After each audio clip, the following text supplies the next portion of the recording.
আমার সকালটা শুরু হলো ভগবানের নাম নিয়ে। তোমাদের সকাল কেমন শুরু হয়েছে অবশ্যই জানিয়ে যাবে কিন্তু। হ্যালো এভরিওয়ান, কে কেমন আছো অবশ্যই জানিয়ে যাও, এবং আমার এই ভিডিওটা কে কোথা থেকে দেখছো কমেন্ট বক্সে জানাতে ভুলো না। আমি আজকের ভাবলাম যে তোমাদের সাথে আমার একটু লং ভিডিও শেয়ার করি। অনেক দিন হলো কোনো ভিডিও ঠিকঠাক মতো আসছে না। যারা আমার সাথে যুক্ত আছো তারা নিশ্চয়ই জানো যে আমার আইডিতে এখন খুব একটা ভিডিও আসে না। তাই ভাবলাম যে চলো আজকে একটা লং ভিডিও নিয়ে চলে আসি। ঘুম থেকে উঠেই জল খেতে চলে আসলাম। ভীষণই ঠান্ডা পড়েছে, ঠান্ডা জল খেতে ভীষণই কষ্ট হলো, তা কিছু করার নাই। সকালে উঠে মুখ দিয়ে জল খেয়ে নিলাম। এই যে এখানে দুই ব্যক্তি বসে রয়েছে, দুই ব্যাগ বাজার। দুই ব্যাগ বাজার দেখে আবার ভেবো না যে বাড়ির জন্য এতগুলো বাজার। আমাদের বাড়িতে মাত্র তিনজনে এত বাজার নিয়ে কী হবে বলো। এখানে রয়েছে দোকানের বাজার, আর সেই বাজার থেকে আমি বাড়ির জন্য কিছু কিছু বাজার বের করে রাখি। এই দেখো লাল শাক, ওলকপি, চাল কুমড়ো, পেঁয়াজ কলি, একটা বাঁধাকপি, এগুলো সব নিয়ে এসছে দোকানের জন্য। আমি সেখান থেকে অল্প অল্প করে বের করে নিয়েছি। এখানে রয়েছে পালং শাক।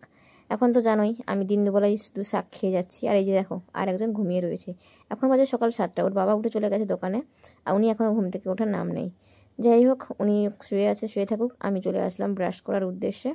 আর এই যে ব্যালকনিটা, এটা ভীষণই কি বলবো, কিছু বলার নেই এই ব্যালকনির সম্পর্কে। এখানে আসলেই আমার মন ভালো হয়ে যায়। দেখি জল ফুরিয়ে গেছে, জল নাই। ফোন করে দিলাম মালিককে জল দেওয়ার জন্য। আমি চলে আসলাম ওর পেছনে একটু কাঠি খাওয়ার জন্য। এসে এই যে সমস্ত কিছু গুছিয়ে নিচ্ছি।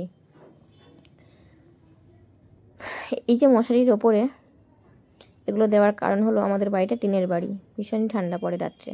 তাই আমি মশারির ওপরে এই বেড কভারগুলো দিয়ে দিই যাতে ঠান্ডাটা একটু কম লাগে।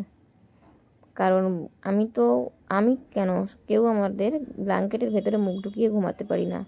আর মুখটা যখন বাইরে বের করে রাখি ভীষণই ঠান্ডা লাগে। তাই আমি মশারির উপরে এটা দিয়ে দিই। ব্যাস, মশারি করা হয়ে গেল। আমি পর্দাটা সরিয়ে জানলা খুলে দিলাম। আর এখন ঠান্ডা পড়েছে তো বুঝতেই পারছো, বাড়িতে একটু বিকেল হয়ে গেলেই মশা ভর্তি হয়ে যায়। সেই জন্য আমি একটা জানলা খুলি। আর এমনিতে যত এখন কাজ কম করব তত যেন নিজের পক্ষে ভালো। আমি না মশারি গোছানোর জন্য একটা নতুন ভিডিও দেখেছিলাম, কিন্তু কখনো ট্রাই করি নাই। আর কালকে রাতে এত ভীষণ মাথা যন্ত্রণা করছিল, নারকেল তেল মাথায় দিচ্ছিলাম, তাই তেলটাও বিছানার মধ্যে থেকে গেছে। এটা বলছিলাম, মশারি গোছানোর একটা টিপস আমি দেখেছিলাম, কিন্তু আমি এখনও অবধি অ্যাপ্লাই করি নাই। কে আবার মশারি আর একটা দড়ি খুলবে, কে কি করবে। এই যে জল দিয়ে দিয়েছে, আবার চলে আসলাম মুখ ধোয়ার জন্য। এই ব্যালকনিটা কয়েকদিন আগে ভীষণই খারাপ অবস্থা ছিল। তার কারণ আমি বাড়িতে গেছিলাম, আর আমি যাবার কয়েকদিন পর আমার বর গেছিলো। কারণ দোকান তো খুব একটা বন্ধ করা যায় না, খাবারের দোকান বুঝতেই পারছো, বেশি বন্ধ থাকলে কাস্টমারগুলো এদিক ওদিক হয়ে যায়। তাই আমি আগে গেছিলাম, তারপরে আমার বর গেছিলো। আর আমি যখনই বাড়িতে যাই আমার বাড়ির মালিককে আমি চাবি দিয়ে যাই গাছে জল দেওয়ার জন্য। এবারে আমি বলেও দিইনি, আর উনিও বুদ্ধি করে চাবিটা দিয়ে যায়নি। আমি যখন বাড়িতে এসে দেখি সমস্ত গাছ কি অবস্থা, দেখে এত কষ্ট লাগছিল বলার বাইরে। আবার এসে নতুন করে সবার গাছে জল দিয়ে ওদের মধ্যে আবার প্রাণ ফিরিয়ে আনলাম। এখন দেখো কি সুন্দর হয়েছে, গাছগুলো সব বেঁচে উঠেছে এবং ফুলও প্রচুর দিচ্ছে। ব্রাশ করে এসে ভাবলাম আর এক গ্লাস জল খেয়ে নিই। আমি সত্যি কথা বলতে আমি এখন দিনে মনে হয় 4 লিটার 5 লিটারের বেশি জল খাচ্ছি। কারণ এই 2 ড্রাম করে জল 3 দিন করে হচ্ছে। সরি, 2 ড্রাম না, এই 1 টাকা করে ড্রাম 3 দিন করে হয়। আমি একাই জল খাই, আমার মেয়ে তো খুব একটা খায় না, তারপরে সে তো থাকেই না বাড়িতে, স্কুল টিউশন এইটু উটু করতে ওর আর হয় না। আর আমার বড় সারাদিন বাড়িতে থাকে না, সে থাকে দোকানে, আমি একা থাকি বাড়িতে। কমলি শাকগুলো নিয়ে এসছে বয়স্ক বয়স্ক দেখে, শাকগুলোর মধ্যে কি বড় বড় কাঁটা, আর সব বুড়ো হয়ে গেছে। যাই হোক, এগুলো তো আমি রস বের করে খাবো, কোনো সমস্যা নেই।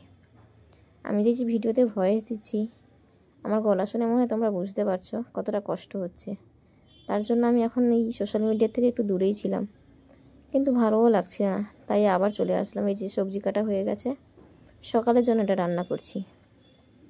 আগে তো মা থাকতো, মা তাই সকালবেলা ঘুম থেকে ওঠার সঙ্গে সঙ্গে মুখের কাছে কত খাবার রেডি করে রাখতো।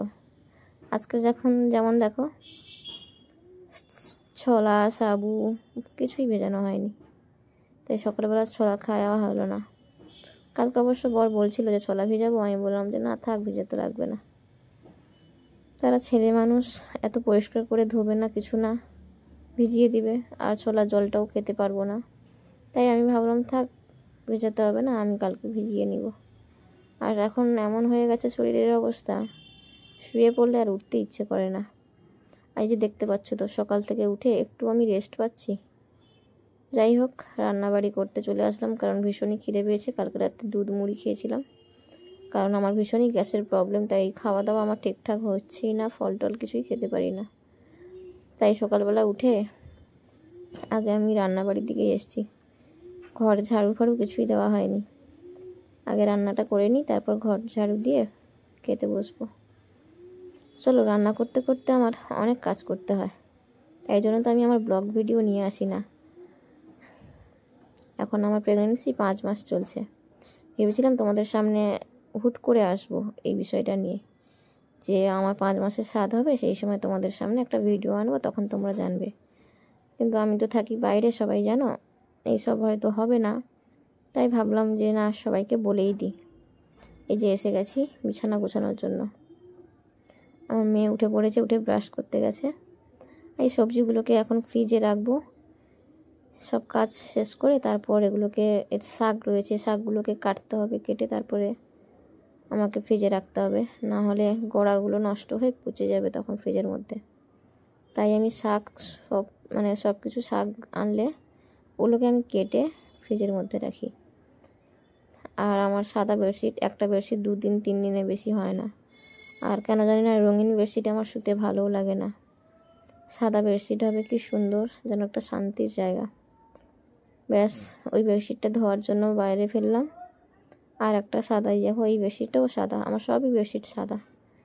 একটা বেডশিট গোছানো আছে নতুন, সেটাও সাদা। আর একজন দেখো ঘুম থেকে উঠেও তার আরও ঘুম পাচ্ছে, এসে শুয়ে পড়েছে। আমার বৌদি বলে যে কী আছে এত বিছানা গুছানোর। আমার সত্যি বিছানা গুছাতেও খুবই পরিশ্রম হয়ে যায়, জানি না কি ভীষণই কষ্ট হয়। একজন প্রেগনেন্সি মহিলাদেরকে আমি দেখছি ভিডিও করতে, কি সুন্দর জোরে জোরে কথা বলছে, মানে তাদেরকে দেখলে মনে হবে না যে তারা প্রেগনেন্ট। আর আমি একটা মানুষ, প্রথম থেকে সেই 1 মাস থেকে আমার কষ্টের শেষ নেই। একটা কোনো তো কাজ করতেই পারি না। আমার মা প্রথম থেকে আমার কাছে ছিল 3 মাস 4 মাস পর্যন্ত। তারপরে মা বাড়িতে গেল পুজোর জন্য, আমাকেও নিয়ে চলে গেছিলো। আমার মেয়ের খুব পড়ার সমস্যা হচ্ছিল বলে, তাই হচ্ছে কি আবার চলে এসেছি আমি। কয়েকদিন পর আমার মা আসবে, ডিসেম্বরের 10-12 তারিখের দিকে হয়তো মা আসবে। আমার বৌদি বলে যে কি আছে বাড়িতে, তো 3 জন থাকো, কেউ তো যায় না, এত কাজ করার কি আছে, একধারে বিছানা গুছিয়ে রেখে দেবে। কিন্তু নিজের মন তো মানে না। যাই হোক না কেন, বিছানাটা একটা শান্তির জায়গা। বিছানাটা যদি না ভালো থাকে, ভালোই লাগে না। আমি এই বসে বসে বালিশগুলো গুছাচ্ছি, আমার মেয়ে আমাকে দিচ্ছে। আর দেখো বাহুবলী হয়ে গেছে। ও বাহুবলী বলে, তো আমি তো বাহুবলী না, তাই একটু বকা দিলাম যে একটা একটা করে দাও। একটা একটা করে দিল, আমিও গুছিয়ে ফেললাম। এই 2টা ব্ল্যাঙ্কেট তো মশারির উপর দেওয়া হয়, তাই এদের জায়গা আলাদা। আর ওই যে 2টো ব্ল্যাঙ্কেট তুললাম, এটা নিচে বিছানার জন্য, কারণ আমার মা আসলে তো একটা বিছানা নিচে করতে হবে, তাই নিচে একটা গায়ে দেওয়ার জন্য ব্ল্যাঙ্কেট, আর একটা ব্ল্যাঙ্কেট নিচে এর মধ্যে পাতা হবে। রান্না বসিয়ে দিয়ে চলে গেছিলাম, এসে আবার আদা বাটা, এর মধ্যে আদা জিরা লঙ্কা সব রয়েছে। আজকে সোমবার নিরামিষ, তাই সব কিছুটা আমি পেঁয়াজ রসুন এগুলো খাই না, এমনিতে আমি এগুলো খাইও না। ব্যাস, রান্না হয়ে গেছে। সবজিটা কিন্তু খুব সুন্দর হয়েছে খেতে। আমার মেয়ে তো খাবেই না, আগেও নিজের হাতে খেত না ঠিকই। এই সবজির পছন্দ কত নাটঙ্কি খাবে না বলে আমি আজকে খাইয়ে দিলাম। কিন্তু যবে থেকে আমার শরীর খারাপ হয়েছে, তবে থেকে নিজের হাতে খাওয়া ধরেছে। তখন এগুলো খায় না, বেছে বেছে ফেলে দেয়। আমি নিজের হাতে খাইয়ে দিচ্ছি, সব মুখে দিয়ে দিলে তবে। এই পর্যন্ত। সবাইকে অসংখ্য ধন্যবাদ এতটা ধৈর্য নিয়ে আমার এত লং ভিডিও দেখার জন্য।